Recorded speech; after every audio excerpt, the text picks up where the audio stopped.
It is common practice in many American science classes for Charles Darwin's discovery of evolution and his theory of evolution to be taught. Darwin defined evolution in his Origin of Species publication in 1859 as, quote, descent with modification, unquote. The descent today is known to be more closely related to adaptation, yet many questions still remain from Darwin's discoveries. When Darwin first traveled to the Galapagos Islands, his theory of evolution was born. Species that lived in the islands were drastically different than their mainland counterparts. So then he asked the question, why does this even happen? He answered the question with an overall generalization that species across the world evolve and adapt in their own ways, but the Galapagos Islands actually show a more interesting specification of this adaptation. The first observation of the difference between island species and their mainland counterparts was first done by J. Bristol Foster, as Peter Tyson concluded in his PBS publication. Species that were native to islands such as the Galapagos or even the Seychelles were known to be very large or very small compared to their mainland counterparts. So Foster then further developed upon Darwin's discoveries and asked, why does that happen? Foster created the theory, later proven and named as Foster's rule. This rule explains the abnormal growth patterns of island native species. Profound examples of this are found in nature every day, and animal species that we know very well exhibit this too. Foster's rule shows numerous things, but mainly explains island gigantism and island dwarfism. Very well-known animals again exhibit this, and I will go over those. To understand the full extent of this complex topic, first one must understand the building blocks of Foster's rule. Gigantism is the abnormal growth and development of an organism. Foster saw this development on islands when he first started researching the native species to them. How can animals grow to an abnormal size, though? Compared to the general mainland, islands have less land area in general, and they don't have as much viable land for an ecosystem compared to the mainland. So why do animals get so large when they don't have the resources compared to the mainland? There is one large factor that plays into this gigantism. On islands, since there's a lack of space, there tends to be less species on the islands. So this causes it hard for predators to survive and thrive on the island since their metabolism needs to be fueled constantly for survival. Beckens and Van Damme of the Current Biology magazine believe the paucity of larger predators turn islands into safe havens where prey species can afford to be slower and less wary, unquote. With the lack of predatory animals on islands, prey don't need to run, hide all day long. They can grow to a large size and not have to worry about constantly needing to run, hide, and survive from predators. They no longer have to run, and this causes them to be big. Every force has its opposite and equal reaction, though, and gigantism has its own opposite reaction as well, dwarfism. On islands, it makes more sense for animals to be smaller since there's less land area. It has been shown that species, and specifically prey, grow to a large size without predators.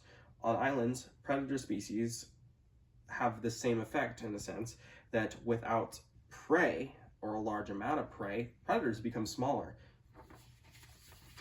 Since predators need to fuel their metabolisms constantly, they would benefit from being smaller because larger bodies need more fuel to survive, so a smaller body would need less fuel, and if there's less prey, then it would benefit them to be smaller.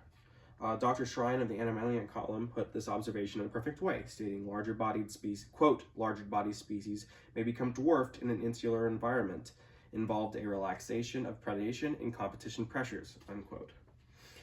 These extremely interesting developmental abnormalities are shown throughout nature every day. Many of these species you may know very well. Most notable for gigantism is the Galapagos giant tortoise. Though these animals exhibit gigantism in their name to start, they also have more exceptional traits that Foster's rule will explain. Because of the harsh environments and the small land area, Roger Perry puts this very well in his Galapagos Islands book. And he pays attention to the key characteristics of their easy survival, stating, quote, they move with surprising ease over the rough terrain, and above all, they can survive for long periods of time without food or water.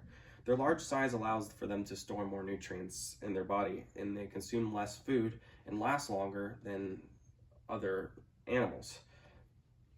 In a case of drought or famine, the Galapagos giant tortoise can survive for nearly a year until hopefully the drought or famine subsides and they can just live a normal life again. On the opposing hand, dwarfism can also be seen, though it is not as common as gigantism. A notable example of this is the California Channel Islands dwarf fox. This is a perfect example of predators adapting to the lack of prey and hunting and becoming smaller for their own survival. An interesting part of the observation, though, with the fox is that the adaptation is not always triggered by natural things. Dr. Shrine stated in her Animalia column that foxes were brought to the island, quote, 9,000 years ago as a result of rafting or human introduction, unquote. So this dwarfism can be triggered by human things as well. Animals are not always brought to islands in natural ways, and that the adaptation doesn't always have to occur by natural things, and that shows the rule that if something is brought to an island, they are most likely going to adapt and overcome the environment and become larger or smaller. In a vast world of observation, though, the phenomenon of island gigantism and island dwarfism is found so much around the natural world. It was kickstarted by Charles Darwin's discovery nearly 2 centuries ago and still lives on to this day. Island gigantism is the abnormal growth and development of species native to islands in their island environments. Similarly, island dwarfism is the same growth pattern, but the animals become smaller. Both of these abnormalities are triggered by the lack of either food or predators. And interesting enough, both go hand in hand. And if there is less predators, prey becomes smaller. And if there are less prey, the predators becomes smaller. All of this goes back to the idea of survival of the fittest.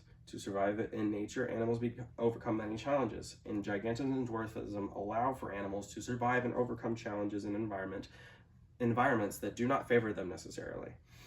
In conclusion, these ideas would have never been formulated without the genius discoveries of Charles Darwin.